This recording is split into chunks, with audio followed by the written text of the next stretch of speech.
I'm very honored to be here. I've been from speaking for the Sons of Confederate Veterans, our Southern heritage, from Chicago, Illinois to Tampa, Florida, from Bakersfield, California to Charleston and all places in between. But standing here speaking to you good people today is going to be the highlight of my career as a Southerner. And I appreciate y'all being here.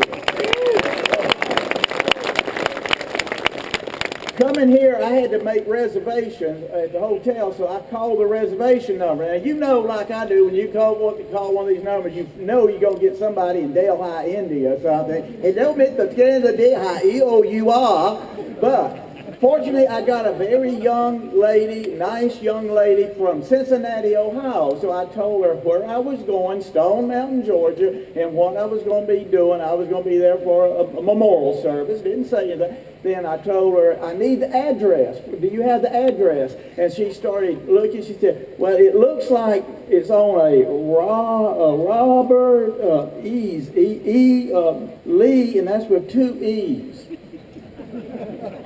I said, ma'am, do you know who that Robert E. Lee is? She said, no, I've never heard of him. Now, listen, we laugh at that. She's in Cincinnati, Ohio. We might say, oh, well, what do you expect? That mentality of that age group of people is with us today throughout the South. It's everywhere. Folks, those are the same people who are so gullible because they have no real facts in their head about these men and our heritage that they'll believe the neo-Marxist garbage that's being poured into their head. They'll believe that these 3 gentlemen were racist bigots who were fighting to protect and promote slavery. That's a communist lie.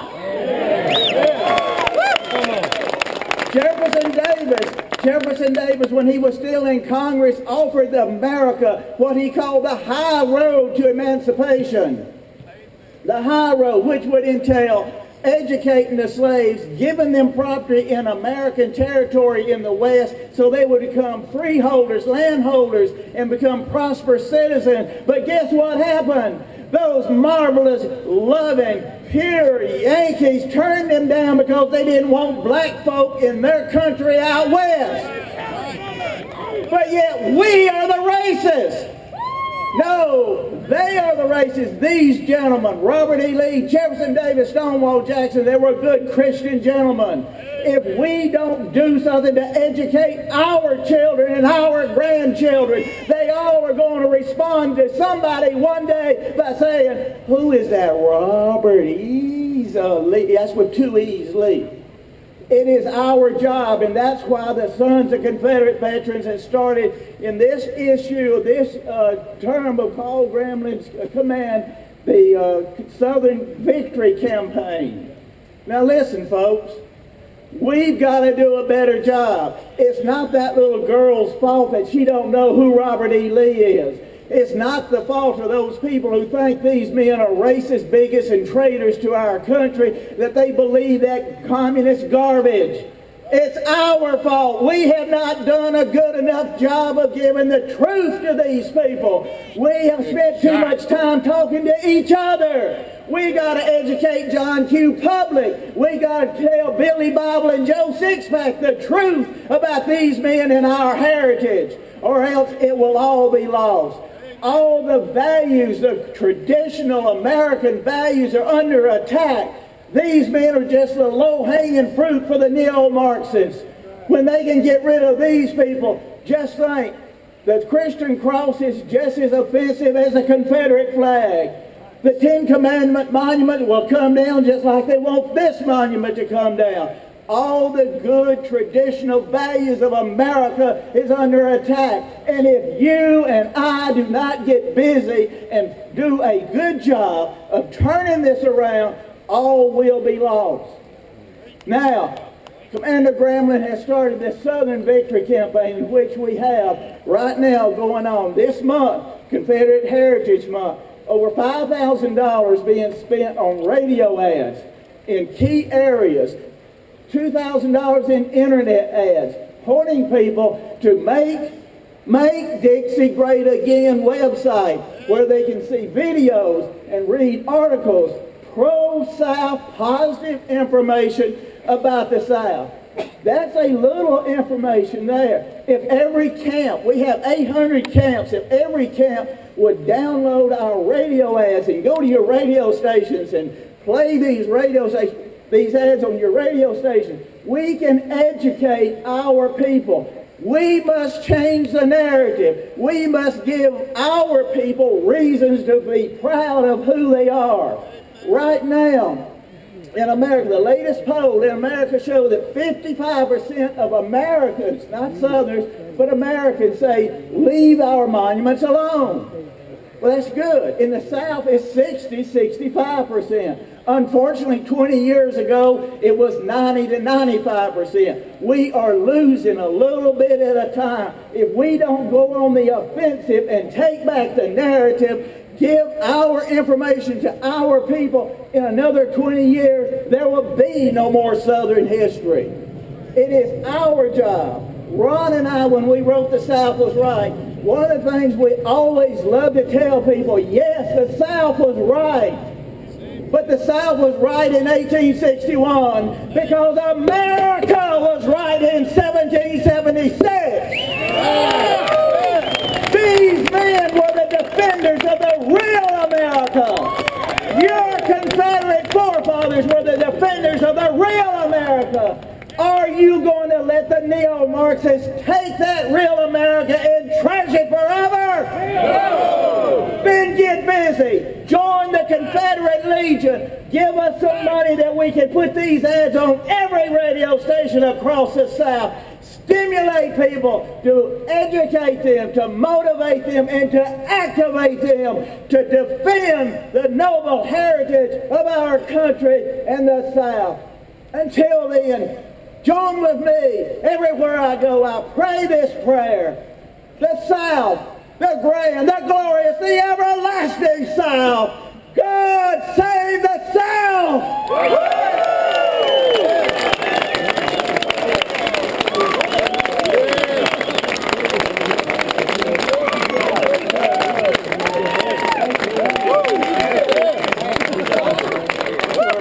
I'll be more animated. Well, I don't know, but I'll have whatever he's drinking. It's true. Remember what Khrushchev said, never fire a shot. Remember that. If I have your children like Adolf Hitler did, just a little, because they're 16, they're mine. You have to remember, history repeats itself. We've only been around a little over 200 and something years. So it can happen again. That's why we need to defend our monuments and make sure they're remembered and save our George Washington monument, Thomas Jefferson monument. They're all part of our history, our American history. Not just one country's history, American history. Thank you once again. I don't know what Kevin Stone, the commander of the North Carolina Division and the general of the Mechanized Cavalry, are going to say, but he's got a hard road to hoe now.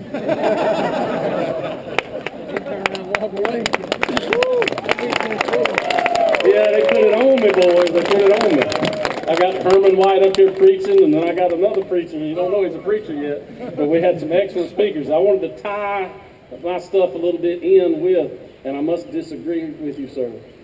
Councilman Hill said that the newspaper's going to say 150 or maybe 50 people showed up, and that's what's going to be in the newspaper.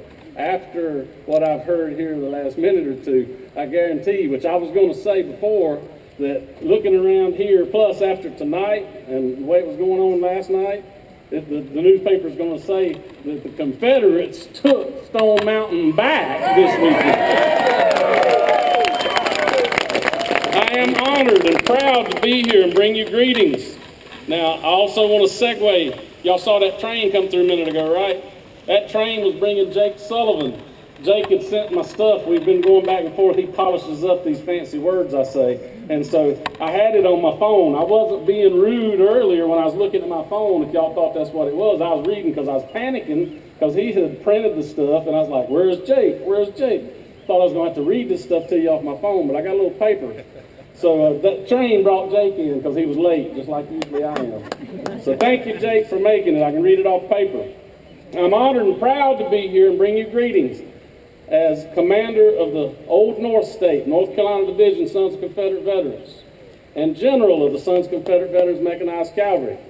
And those boys in the cavalry particularly, I think David and David have already said, and it's already been shown a time or two, if it weren't for the cavalry, this thing wouldn't have held on as long as it has. The perseverance of the men that came when South Carolina Metcalf first kind of got going in Georgia, telling us to come, and we started, more and more of us were coming, and now it's not a, you know, are you going to go? It's, you know, yeah, I'm going. And they were asking all those questions about, you know, where we're going to stay, and then I hear the ones about, are they going to have enough beer? And so, you know, I can say that, but I heard it. But I want to first of all recognize and thank David Dennard and David Floyd.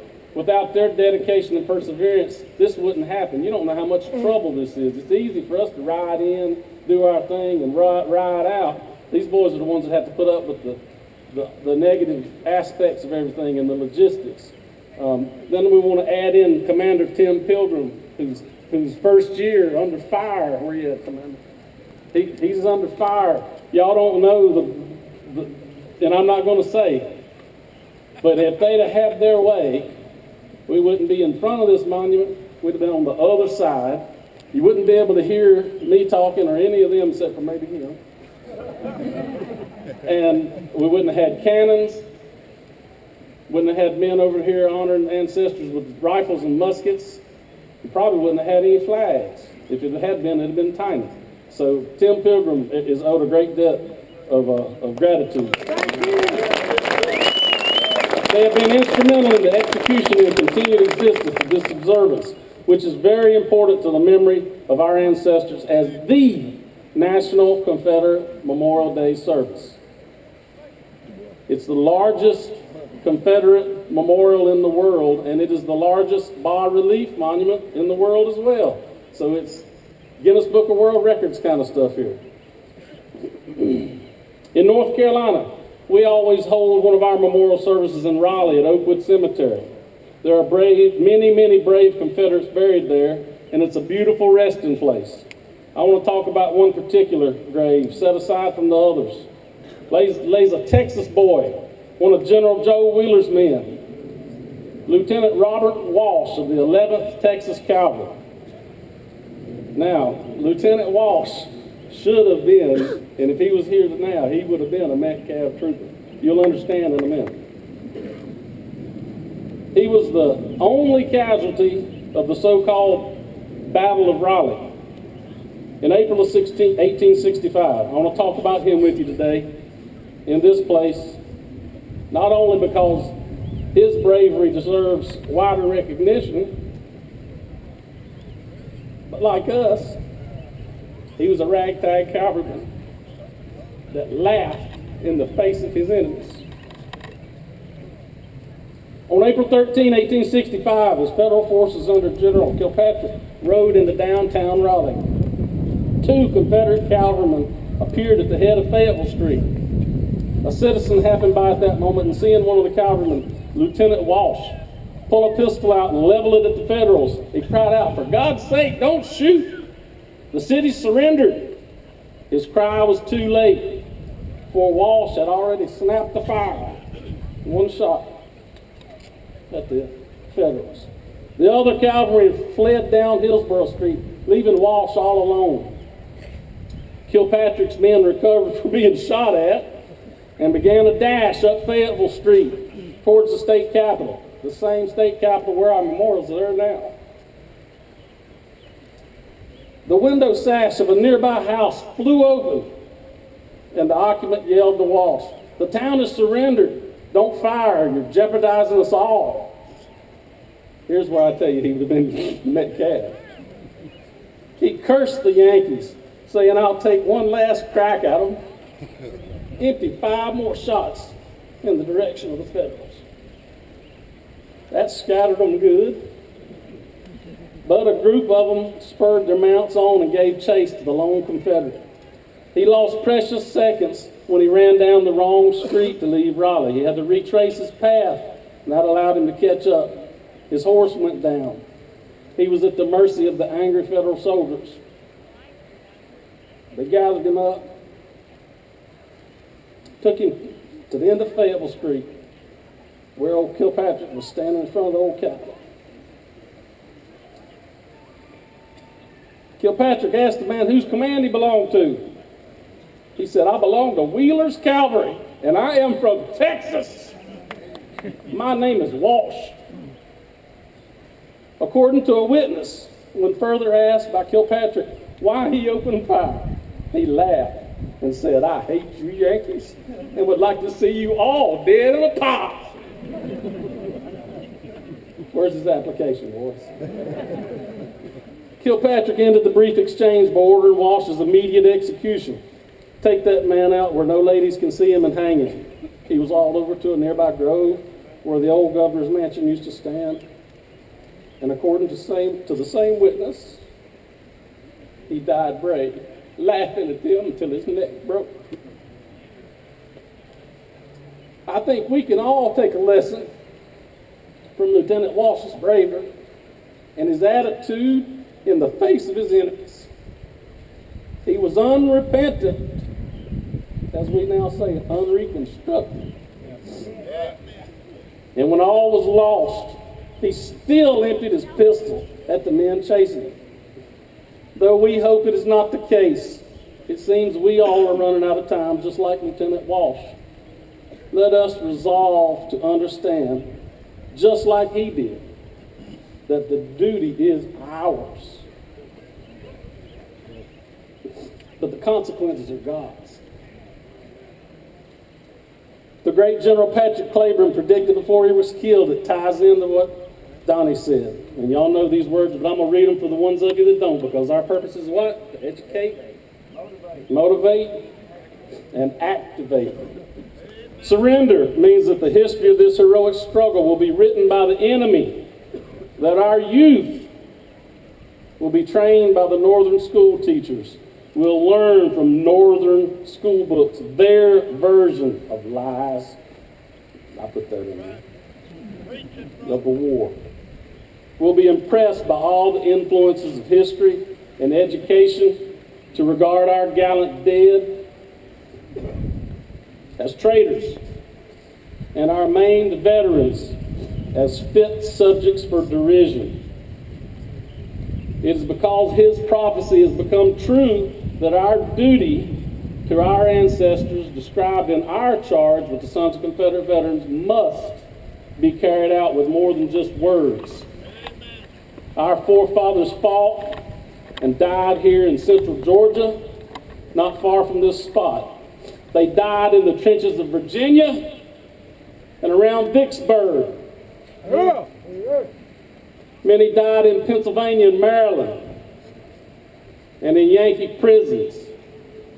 Still others fell in the swamps of the Deep South and in the dust of Texas. They consecrated the ground with their blood, that we would not be a conquered people. They knew the cause that they fought was worth dying for, just as we know it was worth their lives, and I submit to you our lives as well. Amen. Let us recommit ourselves here and now in the presence of this impressive memorial to our heroes, to honor their memory, and to meet the challenges we face with the same bravery as that Wheeler, Texas cavalryman, Walsh. Thank you. Good.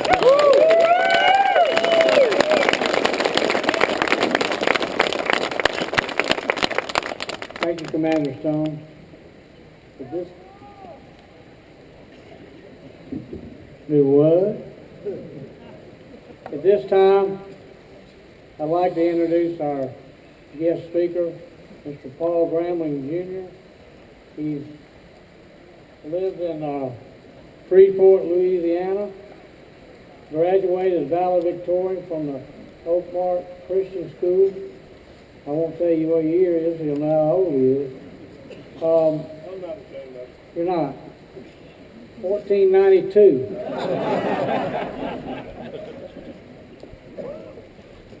We could be here quite a while talking about all his achievements.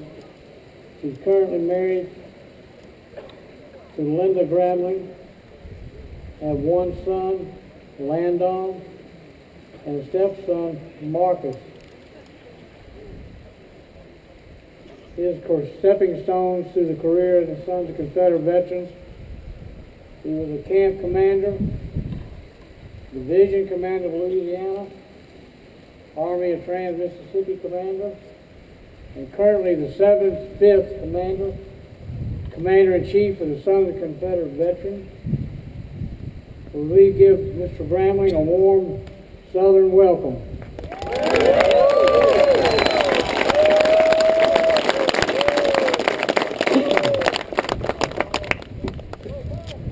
Good afternoon. Oh, come on. You can do better than that. Good afternoon. Much better. You know, I took a big risk having Donnie Kennedy speak earlier. That's okay. I plan on talking a little bit what he said. Of course, the decibel is going to be a little bit lower. But I will talk a little bit about what Donnie had to say. But right now, I would like everyone to get comfortable, because I found out I've got all afternoon to speak. Let it rock, let it rock. Not really. No, really. It is a pleasure to be here and to be in front of this. Like Donnie said, this ranks way up there. And since I was elected commander-in-chief in Franklin, I've been to Boston, Massachusetts, Portland, Oregon, Bakersfield, California, South Carolina, and all parts in between. That was last month. But actually last month we put about 10,000 miles on our car. Now, a point of personal privilege, those 10,000 miles that I put on my car last month, and the several before that, my lovely bride, Linda, was with me for every one of those miles. And she doesn't know I want to say this. Tomorrow is our 18th anniversary. Happy anniversary!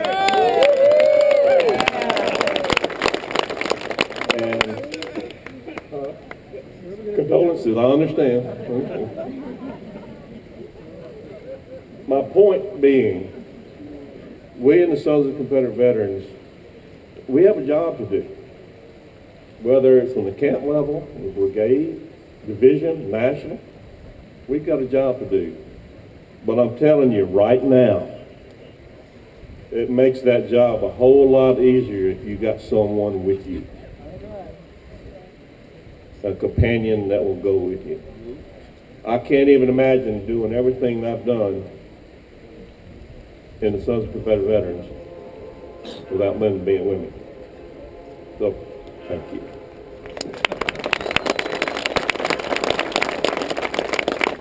You know, 30 years ago, we were getting attacked.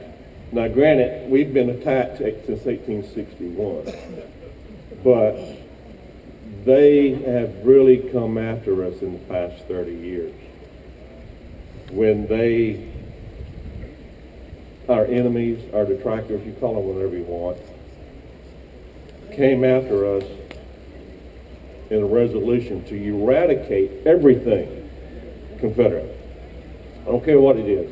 Flags, monuments, street names, school names, building names, it don't matter. They are determined to eradicate us. Just do away with it. And they've had 30 years to work on this.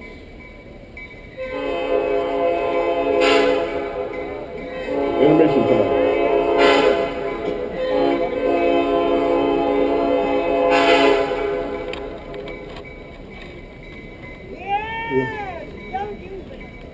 I think that if we'd done a rebel yell, we could drown that whistle out. What do you think? How about it? How about let's a nice loud rebel yell?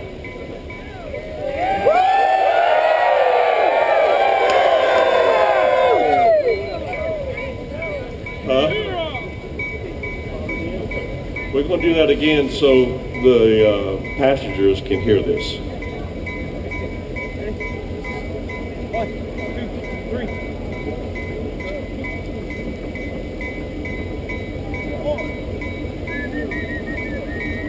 One, two, three.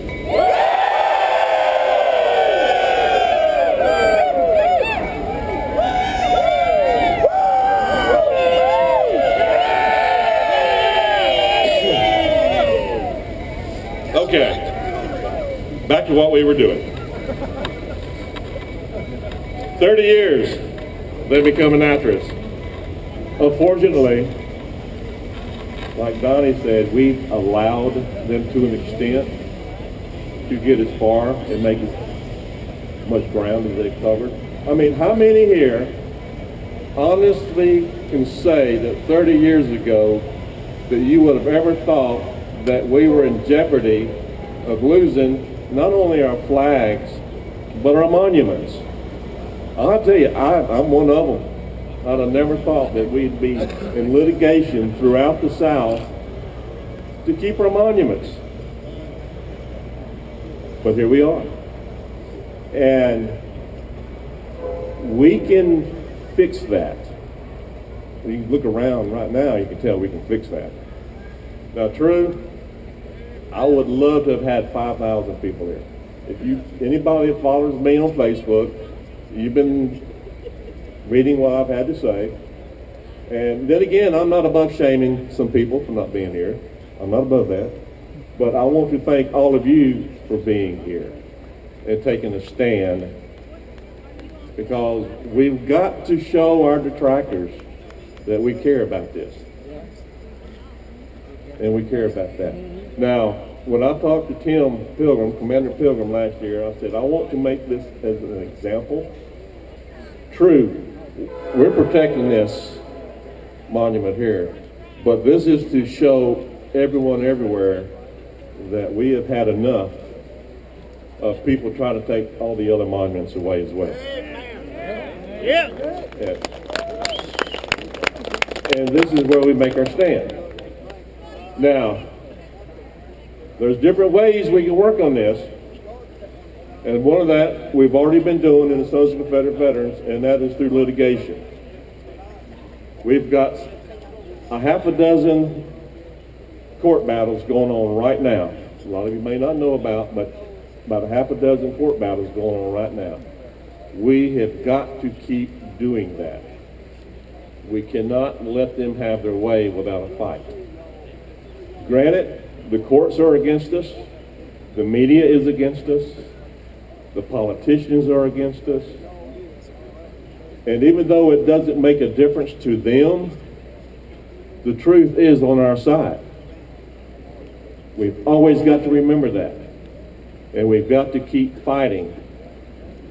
Now, like the old saying, there's more ways to skin a cat. If we know we've got problems with the monument, if it belongs to a city, a county, or in Louisiana, a parish, if someone else owns that piece of property, owns that monument, then we need to step up. Like Donnie said, we've got over 870 camps in this organization.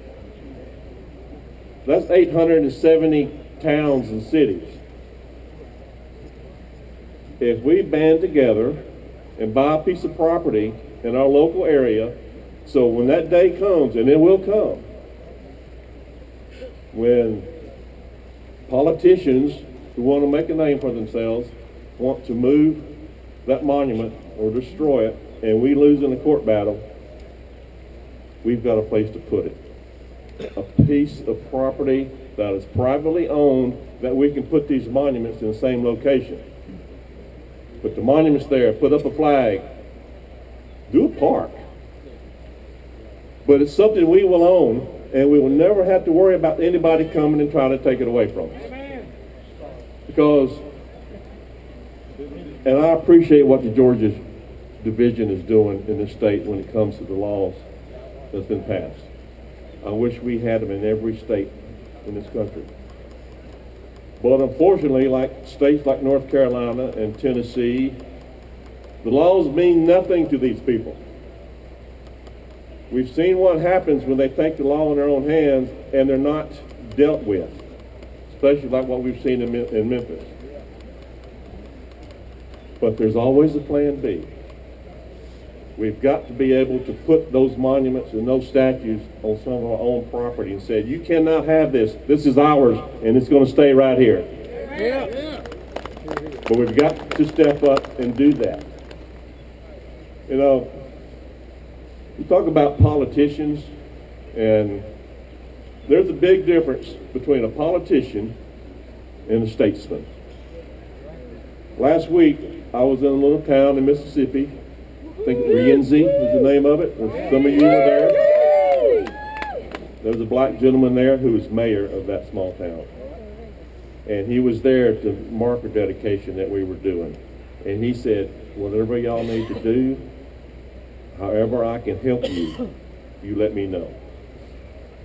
And I told him that how much nicer this country would be if we had more mayors like him. Because he was more interested in what's right and the truth than trying to make a name for himself like a particular person did last year in Georgia running for governor. I didn't say any names. Oh, got you. You know who I'm talking about. And during that time frame last year, you know, for centuries we've had morons running for office. You know, it's the fact. You got stupid people running for office. That'll never change. But what scared me was that this particular person got 48% of the vote. That is what we've got to worry about. That's what Donnie was talking about. 48% of those people supported this person when she campaigned on doing away with this. And that's when I started talking to Commander Pilgrim. We've got to stand up. We've got to let people know. This cannot happen. And it will not happen. Like I said, we need more statesmen in this country than politicians. Now, when I ran for Commander-in-Chief, I was telling everyone that I could talk to that we need to take the narrative back. And I've been working, for the past year, I've been working with Donnie Kennedy and his brother Ron and Carl Jones from Alabama. And we have got to take the narrative back, and in so doing, we've got to even more than changing laws, and because we all know laws are as good as those that's going to enforce them. But we have got to change the hearts of these people. When you can do that, you won't have to worry about monuments like this. But we've got to take that first step. And like Donnie said, we've got the Southern Victory Campaign rolling. And I said in Franklin, after I was elected, I said, I'm going to hit the ground running, so you better keep up. And we've been running. MakeDixieGreatAgain.com, .net, and .org. We got all three of them. Go there. Become a part of Confederate Legion. You saw the cap that Donnie was wearing. Make Dixie great again. Yeah, it looks like that other famous ball cap.